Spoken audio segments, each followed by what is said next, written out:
Hey, good morning, everybody. I want to thank you all for being here with us this morning. As always, as an administration, what we seek to do is find ways to continue to provide opportunity for our citizens.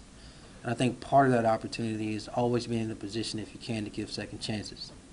Many of you all know we did a program last year where we, through my executive power, pardoned thousands of people with possession of marijuana convictions because it was the right thing to do, and again, wanted to provide our citizens with our second chances and more opportunities.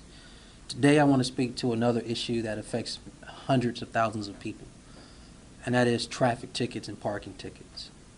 There are 750,000.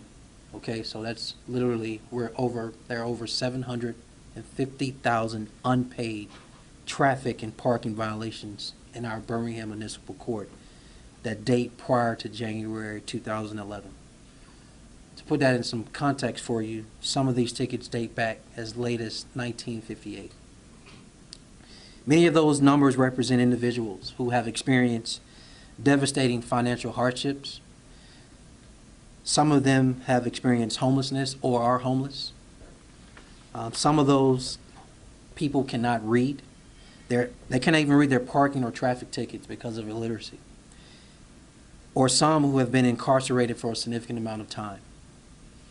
And some of them are afraid. They're afraid to walk in City Hall.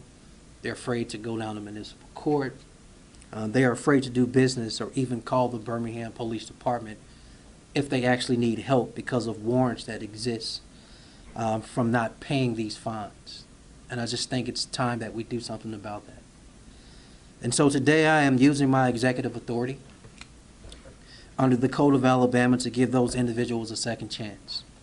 Effective today, March 22nd, 2022, I am pardoning all outstanding traffic fines and parking violations in Birmingham Municipal Court prior to January 1 of 2011. This excludes misdemeanors, it excludes felonies and serious driving offenses such as DUIs. We're calling this initiative Stop and Go. Again, this initiative is called Stop and Go. That is an acronym for Suspend Traffic Obligations Permanently and Grant Opportunities. The goal of this initiative is to give individuals economic relief and remove this as a roadblock for moving forward. Or shorter version and a better way of saying it is to provide a second chance. The outstanding traffic fine and parking fees total around $35 million. Again, that is a whopping $35 million. Earnest efforts have been made to collect these monies over the last 4 to 5 decades. The city, however, does not recognize revenue until it's collected, so I do want the public to know that there is no debt associated with this within our city's budget. The Birmingham Municipal Court and the Birmingham Police Department are aware of today's executive order and will no longer issue punitive actions based on unpaid traffic or parking fines that fall within those dates. So starting today, I want the public or any of the citizens that this affect, if you have a family member or a friend that this is affect, please share this news with them. They are forgiven. You are forgiven. It's a new day, and it's an opportunity for you to go about your business. Now, I imagine people will need more information. So for more information about Stop and Go, please go to birminghamal.gov/stop and go. Again, that's birminghamal.gov/stop and go. But if you have any questions, you can email them at stopandgo@birminghamal.gov. Again, to email us any questions, you can email them at stopandgo@birminghamal.gov, or you can call 205-254-2702. Again, that's 254-2702. Again, this is all about second chances, and I do want to pause and thank Judge Sparks and all the municipal court judges down in municipal court, along with the entire staff that works hard and that is leading this project, because that's thousands of people that will have to be processed. In addition to that, I want to thank the City Council for supporting this effort, and I want to thank our team, especially Miss Marie Sutton, for putting in extensive work to get us to this point today, and Ed Fields and all others that have made this a success. But we really believe in supporting our citizens and providing second chances. And so with that, I want to yield to the media that's present and open it up for any questions you may have related to this or anything else. The only questions I got is about the drainage system that we saw last week. There's issues that the city saw. Just any improvements you may have made between, or things you looked at since last week happened. Maybe you or your other guy want to speak on that? Yeah, so at this time I want to bring Josh Yates up. I'm going to start this conversation, but at some point I want to yield to him to provide more context. The first thing I want to say is, Mr. Yates, you can come on up as I talk. The first thing I want to say is that there is a severe storm that is headed towards Birmingham tonight. So I want to speak to the present first. I want to implore our citizens who we've done a very effective job over the years, over decades, of readying our citizens for storms, tornadoes that hit Birmingham, and we do a masterful job of over-communicating preparation for that. What I find, though, is that a lot of people may not adhere to standing water issues. I want to implore the citizens of Birmingham to take precautions on possible flooding in our city tonight as well. If you see standing water, I advise you, I implore you, I beg of you, please stop and turn around. I think too many times, and Chief, I forgot, you're part of this conversation too. You can come on up as well. I'm going to let both of them speak actually, because I think they need to hear, citizens need to hear from these directors on the ground that deal with these issues every day. I'm setting the frame for you. Too many times people think they can see the water and just drive through it, but they don't realize how high or deep this water is, or they don't know that debris is under this water.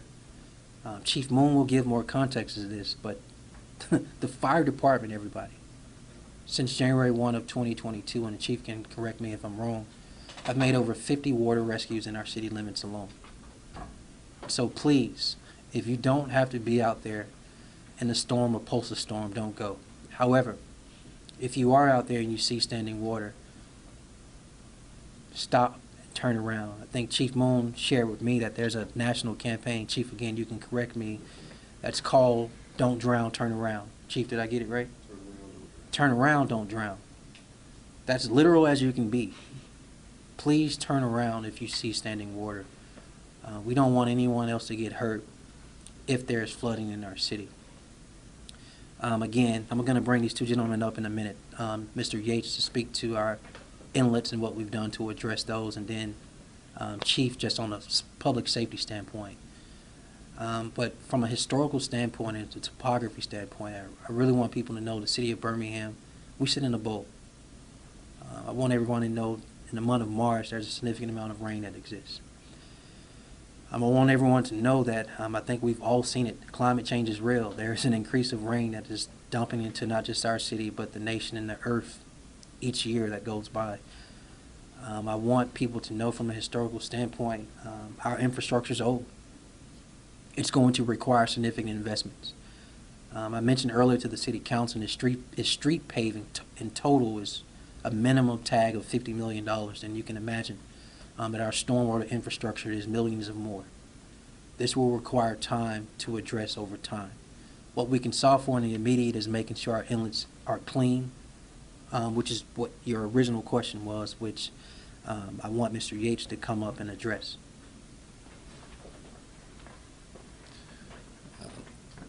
Good afternoon. In regard to your flooding concerns, the City of Birmingham Department of Public Works has been out reviewing inlets. We have checked to see if they're clogged.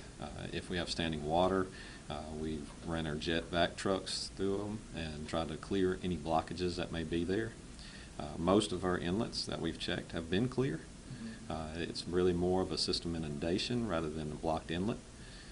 However, that's, as the mayor referred to, decades of just the system being designed for a smaller storm event. Previous decades required design for smaller events, and it's becoming larger and larger events that we have to prepare for. In terms of our maintenance, we're out there every day responding to citizen requests. If they see something, please call our 311 system, and we'll send a crew out. Was it just that it was just that much rain, it's an anomaly of that much rain that, you know, the system, as you're saying, was worse, but, you know, can't handle that much? Was that just probably what the problem was? Yes, sir. The magnitude of the event that took place, believe you're referring to the 16th. Yes, sir. That event was significant in our city, and it's very hard to capture because you can have a weather gauge on this side of town that gets very little rain, and our downtown area gets 4 inches. It's very, very hard to capture that amount. However, based off of what we reviewed, all of our system was primarily open and flowing. It was just a very large magnitude event. Chief, if you don't mind, come speak to the public safety nature of this. Yes, sir. Good morning, everybody. I'll be brief with my comments. I really like to just echo what the mayor's already stated. Just last Wednesday alone, we responded to over 20 water rescues in a roughly hour and 30-minute period. Just as the mayor stated, this year alone, we've responded already to over 50 water rescues. So I just want to remind everybody about the dangers of flash flood. And our message is simple. And I can't emphasize this point enough. We're asking everyone to avoid walking through or driving through floodwaters. And the important thing to remember about floodwaters is as little as 6 inches of water, of moving water, can knock a person down. 2 feet of water can sweep away your vehicle. So don't take that risk in trying to drive through or walk through flooded waters. Just as the mayor talked about, there's a national campaign. It's really simple. Turn around, don't drown. If the water looks questionable, just turn around and try to find an alternate route.